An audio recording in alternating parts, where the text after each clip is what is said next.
Welcome back. So you probably already watched the first video. I'm going to transfer this. So we already answered all of Matt's questions from his video. Now we're diving into Stephanie's questions that she's prepared for me. So I have hopefully they're not shit. Yeah, so I have no idea exactly what questions are coming in. So I have no time to prepare, and these are just the ones that are coming off of my mind. Okay, so what's the first question? Okay, if you had to listen to one decade of music, which one would it be? Decade? Yeah. Oh, snap. That is a good question. I know my answer. Well, I know your answer. Is it Do the 80s or the 90s? It's actually present day because you get every type of music. See, I was leaning towards that myself. I'm like, probably this decade, like the 2010s. I also, led you to like. No, well, there is that, but yeah, I mean, the 2010s contains so many good tracks. Like even last year, the 2018 was such a great year in music. I could listen to that. I know it's the 80s. So yeah, I mean, it was either that or like the 70s. But yeah, I'm gonna have to go for this current decade. That, and we still have one more year to really prove ourselves. So yeah. Okay. First album you ever remember buying? Oh, that I ever remember buying. So there's a couple ways that I can answer this. The first album I remember being in a store and pleading to my dad that I wanted, and he bought it for me, was Uriah Heep's The Raging Silence. Okay. We'll let you do like multiple answers for this. Yeah, because that was the one that I clearly remember like being with my dad and buying. But that was more of an impulse buy because I love the cover. And my dad was a really big Uriah Heep fan, so. But the one I remember like going to buy, like with the intent of buying with my own money, was the Sabrina the Teenage Witch soundtrack. Yeah. Nice. I know, right? So it had like this really bad cover of Abracadabra by the Steve Miller Band, I think it was. Okay. The way that they had advertised the album, it seemed like it had Backstreet's Back and Hit Me Baby One More Time, but both of those songs weren't on it. Like when they were promoting it, they had those music videos in the clips of songs that were on it, but neither of those songs ended up on the album. There was the Backstreet Boys and Sabrina, and Britney Spears, but it wasn't those songs. Okay. Yeah, so that was the first one I actively remember seeking out and purchasing. Okay. Yeah. A band you used to love, but now you can't stand. Oh.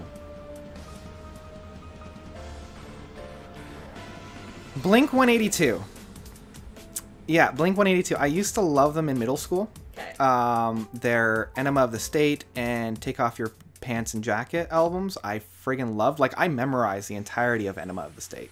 Like, I remember going to summer camp in grade 7 and singing the entire album from start to finish to myself on the bus ride there. And it's still fine, but I can't honestly listen to half the songs anymore. It definitely has aged, and I just... Outside of maybe those two albums, I can't have anything to do with them. Yeah. Okay. So on the flip side, a band you used to hate, but now you enjoy. That one's easier. That one's Protest the Hero. Okay. When I first listened to their Fortress album, I hated it. I remember writing a very lengthy review of that album and just tearing it to shreds. Saying and I clearly remember this because I felt so proud of myself about this. The only way that this album is progressive is that it gets progressively worse. But... I friggin' love that album. It's one of my favorite albums, and I've seen Protest the Hero 4 times because they're just a lot of fun. Okay.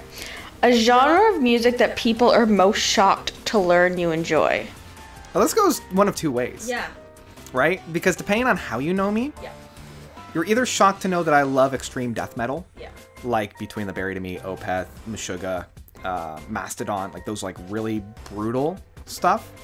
Or you're shocked to find out that I love, like, Taylor Swift or Carly Rae Jepsen. Because everybody in the real world... Yeah, we're using quotes here. Real world. ...sees you in, like, sweater vests and a tie. Yeah, my library world. My librarian world, right? Yeah.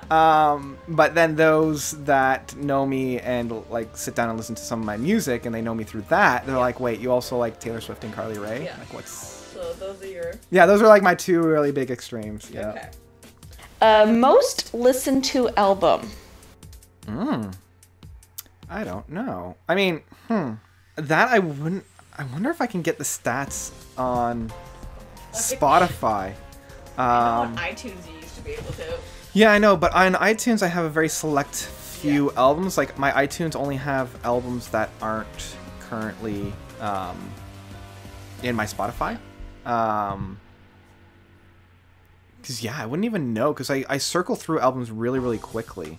I mean, my favorite album is Selling England by the Pound by Genesis. So I have a feeling I probably listen to that the most. A band you've seen live the most. Well, the Musical Box. I don't know if that counts, because it's a tribute band. Why not? It's a band. Okay. So yeah, the Musical Box, I've seen them now 8 times. A side project and or solo act that you enjoy more than the main act. Oh. Now that's a good question. I don't know if Steven Wilson would work for that. When he kind of put a hiatus on Porcupine Tree and he just went off as Steven Wilson. Yeah, probably that one. An album you know you spent way too much money on. Oh. There's a few. The one that comes to my mind immediately is Mars Volta De Loused in Continuum. I bought that for $80 because that was on vinyl. Before and after, I've never seen it on vinyl. And I do know that I probably spent way too much for it. But yeah, I spent $80 on that single album. That's a lot of money. It is a lot of money. It was worth it because the album's a masterpiece. But yeah, the rest of like the things that I spent a lot of money on are generally compilations or like box sets. Yeah. I also bought The Similitude of a Dream from the Neil Morse Band at the concert itself. And I think I spent around the same. I think I spent like either $60 or $80 on that one. Which is why when there was pre-sales for his next album and it was like $40, I'm like, yeah, I think I'll do that instead of spending like $8. You could buy that album signed for $120. Holy. Yeah, and I was just like, there's no... And I think that's probably why they did it, right? Like, just take my kidney. Right? But I think, like, if they charge so much for the signed copy, you would look at, like, the $80 one and be like, okay, I think I can spend $80 as opposed to $120. Yeah. So, yeah, those are probably the two. Okay, and last question. Okay, last question. Most prized or sentimental album in your collection? Ooh. So I have 2 answers for that. Okay. The most prized one is a signed copy of So by Peter Gabriel. I actually got that from my stepmom's brother because he used to work for, I think it was Sam's. I want to say he worked for Sam's the Record Man. And whenever they would get promotional material, he would just end up with stuff. So they got a lot of stuff like that.